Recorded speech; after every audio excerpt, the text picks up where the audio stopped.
한국은 유럽처럼 석회물이 나오는 국가도 아니고 위생이 나쁘다는 소리도 못 들었는데 이게 웬일인가 싶었어요. 나를 무시하는 건가 싶어 속이 상했죠. 번역기 앱을 켜서 깨끗한 물을 주세요 라고 요청했더니 그분이 당황한 표정으로 다시 같은 물을 주시는 거예요. 전 정말 화가 났습니다. 한국에 대한 기대감이 한순간에 무너져 내리는 기분이었죠. 그녀는 한국의 식당에서 무슨 일이 있었던 걸까요? 영상을 보기 전 구독과 좋아요 버튼 꼭 눌러주세요. 여러분의 응원이 저에게 큰 힘이 됩니다. 그럼 지금 바로 시작해볼까요? 안녕하세요. 저는 프랑스에 살고 있는 카달렌이라고 합니다. 저는 신문사에서 기자로 일하고 있는데요. 아주 좋은 기회가 생겨서 이번에 태어나 처음으로 한국을 방문하게 되었습니다. 요새 한류 열풍이 대단하잖아요. 영화나 음악 산업뿐만 아니라 음식, 생활 방식까지도 프랑스에 많이 퍼지고 있는데 독자들의 요청을 받아 한국에 대한 기획 기사를 쓰게 되었어요. 프랑스 사람들에게 아직 잘 알려지지 않은 한국의 모습을 깊이 있게 취재해서 한국 사람들의 일상생활 속에 숨겨진 저력을 소개하려는 취지입니다. 사실 프랑스도 경제 상황이 나쁘진 않지만 요즘 경제 성장률이 둔화되는 걸 느끼면서 한국의 놀라운 발전에 대한 관심이 많이 생기더라고요. 저는 경제 파트를 담당하고 있어서 한국에 대한 호기심이 굉장히 컸습니다. 꼭 한번 가보고 싶었던 나라였죠. 그런데 한국 인기가 워낙 높아서 제가 출장에 뽑힐지 알 수 없었어요. 제 동료들도 모두 가고 싶어 했거든요. 그런데 정말 운이 좋게도 제가 뽑혔답니다. 그날 얼마나 기분 좋게 퇴근했는지 몰라요. 물론 동료들의 시기와 질투의 눈길도 있었지만요. 하지만 그런 것쯤은 신경 쓰지 않아요. 열심히 일한 보람이 있었으니까요. 이 특집 비사는 분량이 많고 2주나 출장을 가게 되니 비용도 많이 드는 일이라 기분 좋은 만큼 책임감도 크게 느꼈어요. 그래서 출발 전에 한국에 대해 많이 알아보고 준비했습니다. 한국에 대해 알아볼수록 기대감이 커지더라고요. 프랑스는 아무래도 좀 느릿한데 한국은 굉장히 역동적이고 다이나믹한 나라라는 인상을 받았습니다. 새로운 체험을 할 수 있겠다는 기대감에 설레기도 했어요. 그리고 드디어 한국에 도착했는데 공항에서부터 한국의 빠르고 효율적인 모습에 감탄했어요. 인천공항의 규모도 의리하고 서울역까지 가는 직통열차도 정말 인상 깊었답니다. 프랑스에도 공항에서 중심부로 가는 기차는 있지만 비용이 비싸거든요. 한국에 도착한 후 서울 시내로 이동하기 위해 직통열차를 탔습니다. 프랑스에서 비슷한 기차를 타면 한국 돈으로 거의 3만 원이 넘게 드는데 한국의 직통열차는 그 3분의 1 가격이더라고요. 게다가 지정좌석에 앉아서 편하게 갈 수 있으니 피곤한 장거리 비행 후에 서울로 들어가는 길이 얼마나 쾌적했는지 몰라요. 아마 한국 분들은 이게 당연하게 느껴지실 수도 있지만 저에게는 정말 큰 감동이었어요. 그리고 시간이 조금 더 걸리는 일반 열차는 4,500원 정도라니 프랑스와 비교해도 공공 서비스가 이렇게 양질의 합리적인 가격으로 제공된다는 점에서 깊은 인상을 받았습니다. 이 출장이 정말 환상적일 것 같다는 예감이 들었죠. 서울에 도착하자마자 호텔에 가서 짐을 풀고 조금 쉬기로 했습니다. 한국 기자분이 친절하게 호텔까지 저를 바래다 주셨는데요. 가는 길에 한국의 시민의식에 또 한 번 놀랐습니다. 제가 묵는 호텔은 종로에 있는 곳인데 제가 도착한 시간이 마침 퇴근 시간이라 사람들이 쏟아져 나오고 있었어요. 그런데 아무도 길거리에서 담배를 피지 않더라고요. 간혹 골목 옆이나 흡연부스에서 피우는 사람들은 있었지만 길거리에서 대놓고 피는 사람은 거의 없었어요. 저는 선천적으로 기관지가 약해서 담배 연기를 정말 싫어하거든요. 프랑스에서는 길거리에서 담배 피우는 사람이 너무 많아서 저는 정말 힘들었죠. 그런데 한국에서는 이게 매너 없는 행동이라고 하더군요. 프랑스에서는 발코니에서도 흡연을 하다 보니 창문을 열면 옆집이나 아랫집에서 담배 연기가 들어오는 경우가 많아요. 그래서 환기를 하려고 창문을 열었다가 다시 닫는 일이 흔하죠. 더욱이 프랑스에서는 아기와 산책 중인 엄마나 강아지를 데리고 있는 사람들도 길거리에서 아무렇지 않게 담배를 피우는 경우가 많아요. 음식점이나 쇼핑 중에도 사람들이 담배를 피우는 모습을 쉽게 볼 수 있죠. 이 이야기를 한국 기자분께 했더니 깜짝 놀라시더군요. 한국에서는 집안에서 담배를 피우면 싸움이 날 만한 일이고 아기 엄마가 아이가 있는 곳에서 담배를 피우는 건 상상도 할 수 없는 일이라고 하셨어요. 그리고 한국에서는 길거리에서 담배를 피우더라도 요즘은 전자담배를 많이 사용한다고 알려주셨습니다. 프랑스에서는 전자담배를 거의 본 적이 없는데 한국에선 정말 많은 분들이 전자담배를 사용하고 계시더라고요. 정말 문화 차이가 느껴지는 순간이었어요. 혹시 프랑스에서 전자담배 사업을 하실 분은 안 계신가요? 하나를 보면 열을 안다고 담배에 대한 인식 하나만 봐도 한국은 배려심과 시민의식이 굉장히 높다고 느껴졌죠. 그렇게 한국 기자분과 헤어지고 잠시 쉰 뒤 저녁을 먹으러 나왔어요. 저녁으로 한국에서 유명한 닭 한 마리 요리를 먹으러 갔어요. 왜 프라이드 치킨이 아니라 닭 한 마리를 선택했냐고요? 유럽에서 닭 한 마리가 할머니가 끓여주던 닭스튜 맛이 난다고 해서 많은 사람들이 추천하더라고요. 그래서 설레는 마음으로 식당에 들어갔는데 그동안 좋았던 기분이 한순간에 와장창 깨져버렸어요. 식당에서 제게 내어준 물이 너무 더러운 색깔이었거든요. 한국은 유럽처럼 석회물이 나오는 국가도 아니고 위생이 나쁘다는 소리도 못 들었는데 이게 웬일인가 싶었어요. 나를 무시하는 건가 싶어 속이 상했죠. 번역기 앱을 켜서 깨끗한 물을 주세요라고 요청했더니 그분이 당황한 표정으로 다시 같은 물을 주시는 거예요. 전 정말 화가 났습니다. 한국에 대한 기대감이 한순간에 무너져 내리는 기분이었죠. 그러나 배가 고팠기 때문에 식사는 해야겠고 다시 번역기를 돌려 이 더러운 물 말고 깨끗한 물을 주세요라고 했더니 식당 주인분이 눈이 커지시며 웃으셨습니다. 그리고 젊은 아르바이트생을 불러 저에게 설명해 주셨죠. 알고 보니 그 물은 보리차였어요. 프랑스에서는 물 하면 투명한 물만 생각했지 이렇게 차 종류를 물 대신 내어주는 문화가 있는지 몰랐던 거죠. 너무나도 당황해서 얼굴이 새빨개졌습니다. 제 무지로 인해 식당 주인분을 곤란하게 만들어 죄송스러웠어요. 결국 주인분께서 음식을 다시 데워주셨는데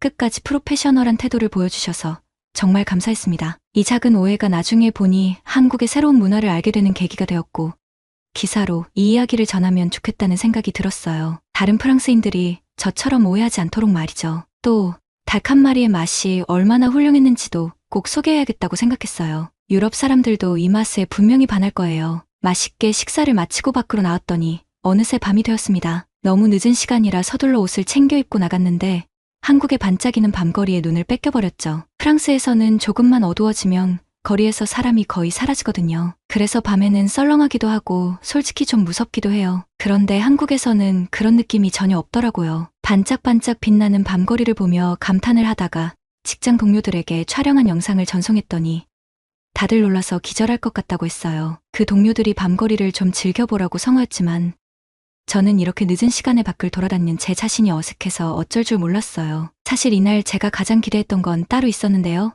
바로 샤워 시간이었어요. 한국 분들은 아마 이해가 잘 안 되실 수도 있겠지만 저는 유럽, 특히 프랑스에서 석회수가 나오는 물에 익숙해져 있거든요. 프랑스는 유럽에서도 물의 질이 좋은 편에 속하지만 석회수가 섞이지 않은 물을 경험해 본 적이 없어서 굉장히 두근거렸어요. 그래서 이날 저는 욕조에서 손발이 쪼글쪼글해질 때까지 시간을 보냈어요. 그리고 나와서도 제 피부를 계속 만지느라 일찍 잠들 수가 없었죠. 이런 말끔하고 뽀드득한 느낌은 정말 처음이었어요. 한국 연예인들의 매끈한 피부의 비밀이 바로 이 수돗물일 거라고 확신했습니다. 매일 이런 물에 씻을 수 있다니 한국 사람들은 정말 축복받은 땅에 살고 있다고 생각하며 잠이 들었습니다. 첫날부터 한국은 정말 기대 이상의 나라였어요. 다음 날 한국의 생활을 직접 체험하기 위해 한국 기자분의 집으로 찾아갔습니다. 이 기자분의 도움을 받아 한국 생활을 경험하는 대신 저는 프랑스인의 눈으로 본 한국의 모습에 대해 한국 신문사와 인터뷰를 하기로 했으니 서로 도움을 주고받는 거라며 편하게 계시라고 하셨어요. 정말 감사한 일이었죠. 보통 여행을 가더라도 그 나라의 가정집을 방문해보는 건 쉽지 않으니 더더욱 기대가 되었습니다. 그런데 출발하기 전부터 놀랄 일이 있었어요. 그날 아침 한국 기자분이 일이 생겨 호텔로 픽업을 오기 어려우니 택시를 타고 오시라는 메시지를 보내셨거든요. 사실 택시를 타는 게 익숙하지 않아서 고민이 되었어요. 프랑스에서 택시비는 정말 비싸거든요. 저는 살면서 택시를 탄 경험이 손에 꼽힐 정도예요. 한 13km 정도 되는 거리를 택시로 이동하면 한국 돈으로 약 10만 원이 나오는데 어떻게 마음 편히 탈 수 있겠어요? 하지만 이번엔 회사 비용으로 처리할 테니 큰맘 먹고 택시를 타보기로 했죠. 외국에 나와서 이렇게 마음 편히 택시를 타다니 정말 놀라운 경험이었어요. 저렴한 가격은 물론 택시 기사분의 친절함과 앱으로 호출하고 이동 과정을 확인하는 모든 과정이 완벽했습니다. 내가 외국인이라고 택시가 돌아가거나 바가지를 씌우면 어떻게 하지? 라는 걱정이 전혀 없었어요. 한국의 기술이 이런 소소한 일상에서 빛난다는 생각이 절로 들었죠. 그리고 드디어 도착한 한국의 아파트. 절 정말 당황하게 했습니다. 현관문이 너무 신기했거든요. 한국은 뭐든 최신식인 것 같아요. 공동현관에서 비밀번호나 카드를 찍고 들어가는 건 프랑스랑 비슷했는데 프랑스는 도어락을 사용하지 않거든요. 학교든 주거 공간이든 모든 현관문은 열쇠로 엽니다. 그래서 집 열쇠, 직장 열쇠 등을 항상 따로 가지고 다녀야 해요. 한국에서 도어락을 처음 보았을 때 정말 신기했어요. 프랑스에서는 거의 볼 수 없는 물건인데 한국에서는 대다수가 도어락을 사용하더라고요. 한국 사람들은 편리한 기술을 빠르게 받아들이는 사회라는 생각이 들었어요. 프랑스도 좀 그런 면이 있으면 좋을 텐데요. 이 와중에 하나 떠오른 사업 아이디어가 있어요. 프랑스 사람들은 열쇠를 두세 개 이상은 꼭 가지고 다니거든요. 아주 거추장스럽게 말이죠. 그래서 한국 분들, 프랑스의 예쁘고 실용적인 키홀더를 판매해보세요. 아마 큰 성공을 거두지 않을까요? 그리고 한국 기자분의 집에 들어서자마자 최신식 보일러를 살짝 가동했다고 하셨어요. 불편하면 이야기하라고 하셨지만 오히려 살면서 처음 느껴보는 따뜻함이었어요. 프랑스에서는 방바닥을 뜨겁게 해주는 난방이 없어서 라디에이터를 주로 사용하거든요. 하지만 라디에이터는 한계가 있잖아요. 발이 따뜻해지면서 볼이 발그레해지고 자꾸 눈이 감기는 걸 보시더니 한국 기자분이 바닥에 누워보라고 권하셨어요. 그만 깜빡 잠이 들고 말았죠. 눈을 뜨고 일어나서 이게 웬 실례인가 싶어 죄송하다고 했더니 기자분께서 웃으시며 이해해 주셨어요. 외국인이라면 이런 따뜻한 바닥은 처음 경험해보는 거라며요. 여기서 또 하나의 사업 아이디어를 제안하고 싶네요. 한국식 보일러를 프랑스에서 사업으로 시작해보세요. 제가 찾아보니 프랑스에 사는 한국 사람들은 전기장판을 꼭 공수해서 사용한다고 하더군요. 이 따뜻함을 경험한 사람들이 프랑스에서 라디에이터만으로는 견디기 힘들다는 걸 충분히 이해할 수 있었어요. 한국의 온돌 난방은 정말 놀라운 기술이에요. 프랑스 사람들도 이걸 경험하면 분명 좋아할 거예요. 이 사업을 시작하면 금방 부자가 되실 것 같네요. 한국의 주거 문화를 체험해보고자 했는데 저는 그 따뜻한 바닥을 아직도 잊을 수가 없어요. 호텔보다도 쾌적한 가정집에서의 경험이라니 정말 놀라웠습니다. 한국의 겨울엔 어느 집이든 이렇게 따뜻하게 보일러를 틀고 지낸다니 한국 사람들은 정말 부러워요. 그리고 나서 한국 기자분이 직접 차려주신 한식 밥상으로 멋진 점심을 먹었습니다. 한국의 집밥은 건강하고 영양소가 고루 갖춰진 건 물론 정성이 가득 들어간다는 인상이었습니다. 다른 아시아 국가 사람들에 비해 한국인들의 체격이나 외모가 유독 뛰어난 이유가 이 한식 밥상의 힘이 아닐까 싶더라고요. 맛있게 식사를 마친 뒤 디저트로 과일을 먹으며 대화를 나눴는데 그만 체할 뻔했습니다. 너무 많이 먹어서가 아니라 너무 놀라서 말이죠. 제가 한국에 대해 궁금했던 것 중 하나가 바로 의료 시스템이었거든요. 한국의 의료 시스템이 전 세계적으로 선망의 대상인데 혹시 제가 모르는 문제가 있지 않을까 궁금했어요. 한국 병원을 취재할 예정이지만 실제 시민의 목소리를 듣는 것도 의미가 있을 것 같았죠. 한국의 의료 시스템에 대해 기자분이 친절히 설명해 주셨어요. 그 이야기를 들으면서 프랑스 의료 시스템에 대한 절망감이 몰려왔습니다. 밥이 다 체할 정도였죠. 프랑스는 의무적으로 들어야 하는 의료보험이 있는데 가족이 내시면 모두 따로 가입해야 해요. 4인 가족 기준으로 한 달에 약 150만 원을 필수로 내야 하죠. 이 말을 듣고 한국 기자분이 너무 놀라시더군요. 피부양자 제도가 없나요?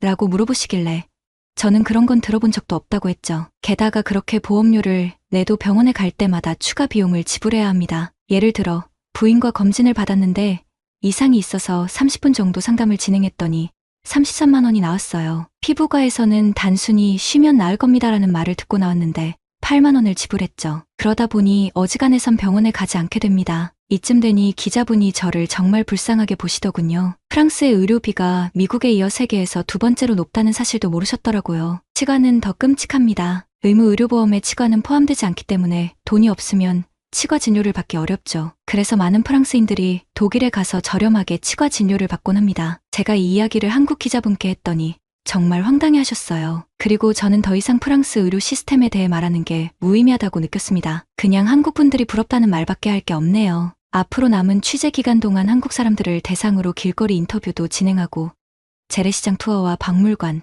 궁 투어도 해볼 예정입니다. 한국 병원도 가볼 계획이고요. 특히 한의원 체험이 정말 기대됩니다. 아마 취재를 모두 마치고 나면 할 이야기가 더 많아질 것 같네요. 만약 저에게 추천해 주실 한국의 좋은 문화가 있다면 댓글로 알려주세요. 현지인들의 추천은 또 다를 수 있으니까요. 아, 맞다. 한국 분들께 꼭 드리고 싶은 말이 하나 있어요. 한국 고구마는 정말 맛있으니까 드실 때마다 감사한 마음으로 드셨으면 좋겠어요. 호텔로 돌아가는 길에 한국 기자분이 아파트 단지 앞에서 군고구마를 사서 주셨는데 한 입 먹어보고 정말 충격을 받았거든요. 사실 저는 고구마를 별로 좋아하지 않아요. 하지만 기자분이 꼭 먹어보라고 하셔서 예의상 받았는데 안 받았으면 정말 후회할 뻔했어요. 프랑스 고구마는 단맛이 거의 없는데 한국 고구마는 완전히 꿀에 절여놓은 듯한 맛이더군요. 설탕이나 꿀을 뿌리지도 않았다는데 정말 놀라웠어요. 단순히 굽기만 한 고구마가 이렇게 맛있다니 한국의 물이 좋아서 그런 걸까요? 지금 이 글을 쓰면서도 입에 침이 고이네요. 이제 취재를 위해 나가야 할 시간이라서 이만 글을 마치겠습니다. 오늘의 사연 여러분 어떻게 들으셨나요? 정말 흥미로운 이야기들이었죠?